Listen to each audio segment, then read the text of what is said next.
নিজেরা খেলতে পারে না, অথচ দলের দুইটা গুরুত্বপূর্ণ রিভিউ নষ্ট করে গেল মোহাম্মদ রেজওয়ান এবং রিশাদ হোসেন।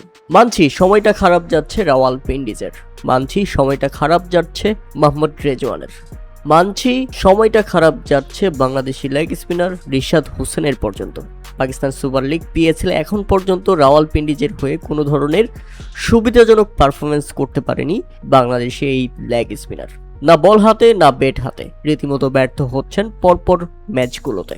তাদের অধিনায়ক মোহাম্মদ রেজওয়ানি পারফর্ম করতে পারছে না, বাকি ক্রিকেটারদের কি দোষ দিবেন আপনি, যে দলটাকেই ঠিকমতো ম্যানেজ করতে পারছে না নিজের ব্যাটিংকে। ইনিংসের ষষ্ঠ ওভারের দ্বিতীয় বলের ঘটনা ছিল সেটি। মোহাম্মদ রেজওয়ান ব্যর্থ হলে সরাসরি আঙুল উঁচিয়ে দেন বাংলাদেশি আম্পায়ার এসআই সৈকত, আর সৈকতের ডিসিশনকে কোনো ধরনের পাত্তা না দিয়েই রিভিউ নেন মোহাম্মদ রেজওয়ান, এবং পরক্ষণে দেখা যায় বোর্ডে ছিল একেবারে মিডল স্টাম্প, অর্থাৎ বেকুবের মতো রিভিউটা নষ্ট করে ফিরে গেলেন মোহাম্মদ রেজওয়ান। একজন অধিনায়কের কাছ থেকে এমন কাজ প্রত্যাশা করেনি দলটাও হয়তোবা, আর সেই একই ভুল করলেন রিশাদ হোসেন পর্যন্ত।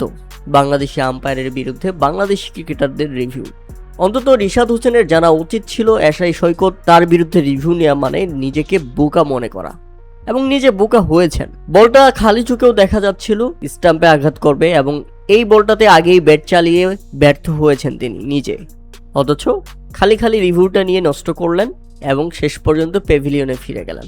পরপর দুইবার রিভিউতে দুইবারই ব্যর্থ ব্যাটসম্যানরা, রাওয়ালপিন্ডিজের ব্যাটসম্যানরা, আর সেখানে সাকসেস হয়েছে বাংলাদেশি আম্পায়ার এসআই সৈকত। দারুণ ডিসিশন দিয়েছেন, যেখানে রিভিউ নিয়ে বরং দলকে বিপদের মুখে ফেলে দিয়েছেন এই দুই ক্রিকেটার।